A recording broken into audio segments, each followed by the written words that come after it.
ना यहाँ पे आप लोग बिल्कुल ठीक पढ़ रहे हैं। इंडिया कनाडा के बीच में एक जेन्युइन डिप्लोमेटिक वॉर स्टार्ट हो चुकी है। जी हाँ, इंडिया कनाडा इन ए डिप्लोमेटिक वॉर। ना यहाँ पे आपको समझना होगा कि ये शब्द कितने इंपॉर्टेंट है। इंडिया ने कनाडा के हाई कमिश्नर और 6 डिप्लोमेट्स को बाहर निकाल दिया है, कहा है कि वापस जाओ कनाडा। और भारत के जो हाई कमिश्नर्स और डिप्लोमेट्स हैं इन कनाडा, उन्हें हमने वापस बुला लिया है। रिलेशन देखिए इस लेवल पे खराब हो चुके हैं कि अगर हम कंपैरिजन करें तो हमको जाना पड़ेगा साल 2019 में। आखिरी बार भारत ने जब ये किसी कंट्री के साथ किया था या फिर किसी और कंट्री ने भारत के साथ किया था, एक्चुअली पाकिस्तान ने शुरुआत करी थी, भारत ने रिप्लाई दिया था। उस वक्त इंडिया ने आर्टिकल 370 हटा दिया था और जम्मू कश्मीर स्टेट को यूनियन टेरिटरी में कन्वर्ट कर दिया था। उसके बाद हमने देखा कि पाकिस्तान इंडिया ने भी एक दूसरे के साथ सेम काम किया। तो 2019 में पाकिस्तान 2024 में एक डिप्लोमेटिक वॉर विद कनाडा। और लिटरली पूरी दुनिया आज के समय यही कह रही है, ऐसे आर्टिकल्स पब्लिश हो रहे हैं कि जो आज के समय इंडिया कनाडा डिप्लोमेटिक रिलेशंस के साथ हो चुका है, बिल्कुल आप इसको कंपेयर कर सकते हैं पाकिस्तान वाली सिचुएशन से। और अगर यहाँ पे आपका सवाल है कि सिचुएशन इतनी खराब कैसे हो गई इंडिया कनाडा के बीच में आज के समय, क्यों दुनिया भर का मीडिया कह रहा है कि एक डिप्लोमेटिक वॉर स्टार्ट हो चुकी है, देखिए ये सब शुरू किया है कनाडा ने।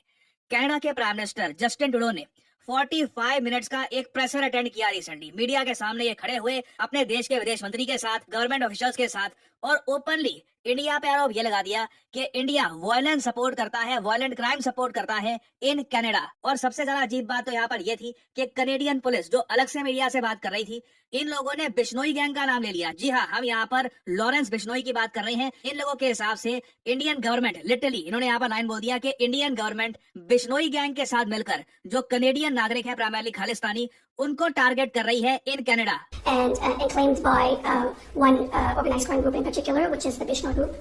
So that's what we're seeing here in Canada. And we believe that that group is connected to agents of the government of India. ना ये स्टेटमेंट अपने आप में बहुत ज्यादा बड़ी है। ओपनली कनेडियन ऑफिशियल्स आज के समय भारत के एनएसए, भारत के होम मिनिस्टर का नाम ले रहे हैं। इंडिया पे अब ओपनली आरोप लगाए जा रहे हैं कि बिश्नोई गैंग के साथ मिलकर जो खालिस्तानी एलिमेंट्स हैं इन कनाडा, इंडिया उनको टारगेट कर रहा है। अब उसके बाद देखिए कनाडा की जो विदेश मंत्री है, उनसे एक जर्नलिस्ट ने यह पूछा कि आपने ये सब तो कर दिया है, अब सैंक्शंस भी लगाए जाएंगे क्या भारत पर?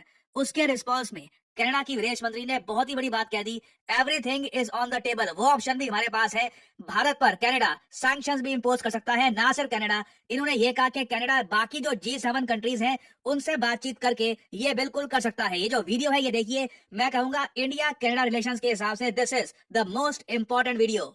Is the federal government considering sanctions against India?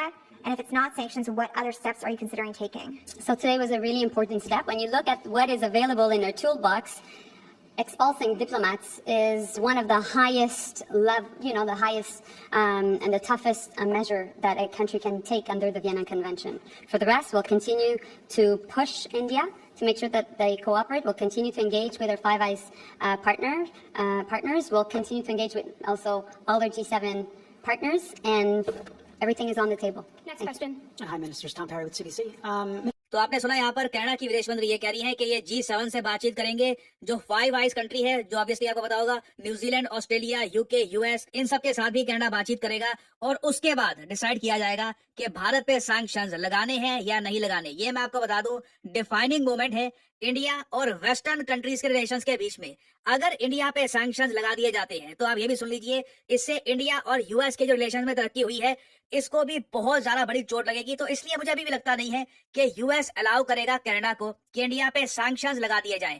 Canada इसके बारे में बोल रहा है, बट अगेन मुझको यहाँ पर ये भी कहना पड़ेगा, जस्टिन ट्रूडो डेस्परेट है। वो डेस्परेट है कि अपनी जनता के सामने वो ये दिखाएं कि कनाडा स्ट्रॉन्ग कंट्री है और जस्टिन ट्रूडो एक स्ट्रॉन्ग लीडर है।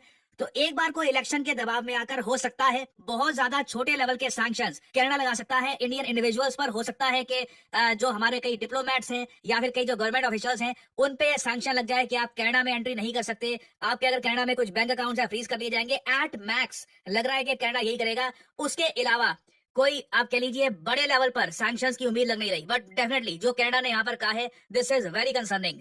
अब यहाँ पे आपका सवाल आएगा कि कनाडा बहुत बड़ी बड़ी बातें बोल रहा है, बिश्नोई ग्रुप की बात बार बार बोली जा रही है, खुलकर कनेडियन पुलिस कह रही है कि हाँ, इंडियन एजेंट्स के साथ मिलकर बिश्नोई ग्रुप काम कर रहा है। और बिश्नोई ग्रुप के बारे में तो उन्होंने इतनी बार मेंशन किया है, ये तक कह रही है कि ये एक ऐसा ग्रुप है जो नारकोटिक्स में डील करता है एंड ऑल दैट। साथ ही साथ ये भारत पे सैंक्शंस की भी बात कर रहे हैं। क्या कुछ कोर्ट में प्रूव हुआ है क्या किसी कनेडियन कोर्ट ने सारे एविडेंस देखकर ये कह दिया है कि इंडियन एजेंट्स यहाँ पर इन्वॉल्व थे, इतना मतलब कनाडा आगे जो बढ़ चुका है? क्या इसके पीछे कुछ रीजन है? नहीं, मैं इसलिए कहूंगा ये एक बहुत ही बड़ी डिसरिस्पेक्ट है टू इंडिया। मैंने प्रीवियस वीडियो में भी कहा था, अब भी कहूंगा, कनाडा 2025 का G7 समिट होस्ट करेगा। इंडिया को हर बार की तरह इनवाइट भेजा जाएगा। इंडिया को रिजेक्ट कर देना चाहिए और बोलना चाहिए कि कनाडा एक ऐसा देश जो आतंकवादियों को छुपाता है, वैसे देश में हम बिल्कुल नहीं जाएंगे। हम पार्टिसिपेट नहीं कर रहे इस बार के G7 समिट में बिकॉज ऑफ कनाडा। और इसके रिस्पॉन्स में ब्रिक्स और SCO में अपनी पार्टिसिपेशन इंडिया को काफी हद तक बढ़ा देनी चाहिए। और इसका रीजन मैं आपको बताता हूँ। जब इतना सब कुछ होने के बाद भी ना, जब जस्टिन ट्रूडो से पूछा गया कि क्या इंडिया पक्का इस सब के पीछे रिस्पॉन्सिबल है, इतना आप सब लोग कह रहे हो, आप ये भी कह रहे हो कि आपने सबूत दे दिया है भारत सरकार को, तो क्या इंडिया पक्का रिस्पॉन्सिबल है यहाँ पर? अभी भी जस्टिन ट्रूडो 100% ये बात नहीं बोल पाए। इनको ये बोलना पड़ा India possibly if not probably behind Khalistani tiger force chief death. ये निजर की बात कर रहे हैं। अभी भी इनको पक्का पता नहीं है कि इंडिया ने ऐसा किया नहीं किया, तब भी ये इंडिया का नाम इस तरीके से उछाल रहे हैं, सैंक्शंस की बात कर रहे हैं। देखिए, मैं साफ साफ बोलूंगा, एज एन इंडियन अब प्राइड की बात आ चुकी है। एज इंडियंस हमारे प्राइड स्वाभिमान की बात आ चुकी है।